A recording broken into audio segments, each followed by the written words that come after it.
अक्सर ये सवाल उठता है कि क्या साइंस और मजहब हमेशा एक दूसरे के दुश्मन होते हैं, या फिर क्या उनके बीच कोई पुल बनाया जा सकता है। आज हम इसी पेचीदा सवाल को एक खास इस्लामी स्कॉलर के नजरिए से समझने की कोशिश करेंगे। तो चलिए सीधे उस सवाल पर आते हैं जो हमेशा से एक बहस का मुद्दा रहा है। क्या इंसान बंदरों से बने हैं? ये एक ऐसा सवाल है जो साइंस और मजहब के बीच अक्सर एक बहुत बड़ी दरार पैदा कर देता है। आइए इस गुत्थी को सुलझाने की कोशिश करते हैं। तो अब इसमें थोड़ा गहराई से उतरते हैं। गामिदी साहब की एवोल्यूशन पर सोच को समझने के लिए हमें पहले ये समझना पड़ेगा कि वो कुरान में बताए गए क्रिएशन के प्रोसेस को कैसे देखते हैं। उनके मुताबिक ये एक धीमी और सोची समझी प्रक्रिया थी, कोई जादू की छड़ी नहीं। कुरान के मुताबिक ये दुनिया, ये सृष्टि एक झटके में नहीं बन गई। ये 6 बहुत लंबे दौर में फैली हुई एक प्रक्रिया थी।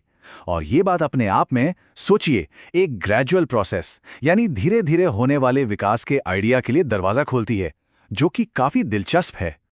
यहाँ एक बड़ा इंपॉर्टेंट लफ्ज है यौम।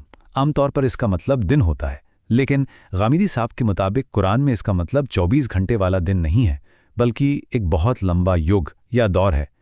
तो ये जो व्याख्या है, ये क्रिएशन को एक बहुत बड़े विशाल टाइम स्केल में देखने की इजाजत देती है। तो इस इंटरप्रिटेशन से सृष्टि के कुछ अहम उसूल सामने आते हैं। पहली बात कि क्रिएशन एकदम से नहीं हुई, बल्कि स्टेजेस में हुई। दूसरी, लाइफ की शुरुआत पानी में बताई गई है। और तीसरी, और ये बहुत दिलचस्प है, कि ईश्वर का तरीका अक्सर क्रमिक होता है, मतलब धीरे धीरे, बिल्कुल जैसे एक बीज से आम का पेड़ उगता है, ताकि उसकी हिकमत, उसकी बुद्धिमत्ता जाहिर हो सके। चलिए अब आते हैं इस पूरे एनालिसिस के सबसे अहम हिस्से पर। यहाँ गामिदी साहब विकास या इर्तिका के 2 बिल्कुल अलग अलग कॉन्सेप्ट्स के बीच एक बहुत जरूरी फर्क करते हैं। देखिए, गामिदी साहब इर्तिका या एवोल्यूशन के 2 मतलब बताते हैं। एक है जिसे वो मानते हैं, यानी एक ही प्रजाति के अंदर डेवलपमेंट होना। इसकी मिसाल ऐसी है जैसे माँ के पेट में एक बच्चा स्टेजेस में डेवलप होता है। इसे वो ईश्वर की कारीगरी मानते हैं। लेकिन जो दूसरा कॉन्सेप्ट है डार्विनिज्म का, कि एक प्रजाति दूसरी में बदल जाती है, उसे वो नहीं मानते। उनके लिए ये एक ऐसा सिद्धांत है जो अभी तक साबित नहीं हुआ है। तो सवाल ये है कि आखिर वो डार्विन की एवोल्यूशन थ्योरी को रिजेक्ट क्यों करते हैं? उनके लिए ये एक ऐसी थ्योरी है जिसमें उनके मुताबिक ठोस सबूतों की कमी है। इस मामले में गामिदी साहब का स्टैंड बिल्कुल साफ है। वो कहते हैं ये साइंस फिक्शन से ज्यादा कोई हैसियत नहीं रखता। सोचिए कितना स्ट्रॉन्ग स्टेटमेंट है ये उनके नजरिए को पूरी तरह से साफ कर देता है। अच्छा, तो उनके मेन ऑब्जेक्शंस क्या हैं? एक एक करके देखते हैं। पहला, वो कहते हैं कि फॉसिल रिकॉर्ड में वो मिसिंग लिंक्स नहीं हैं जो एक प्रजाति को दूसरी से जोड़ती हों।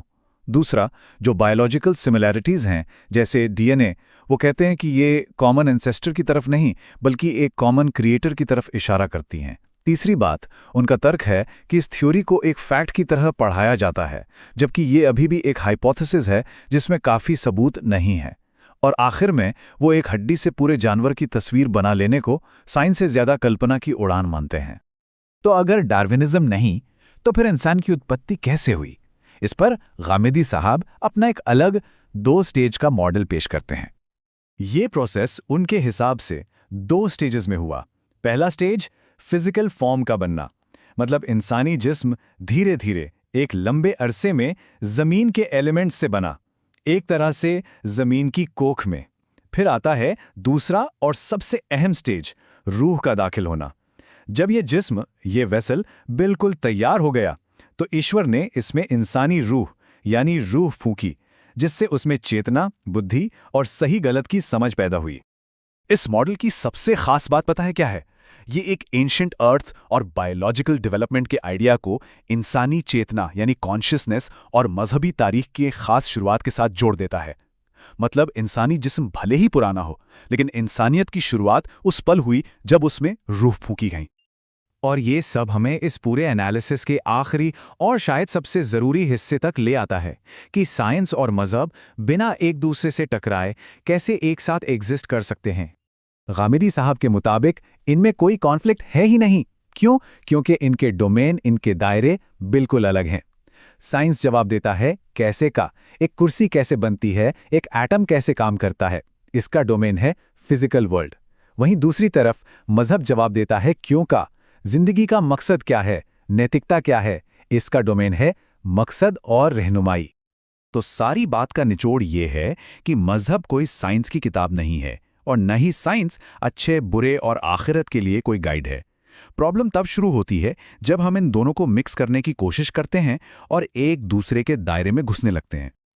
और ये पूरी गुफ्तगू हमें एक आखिरी सवाल के साथ छोड़ जाती है।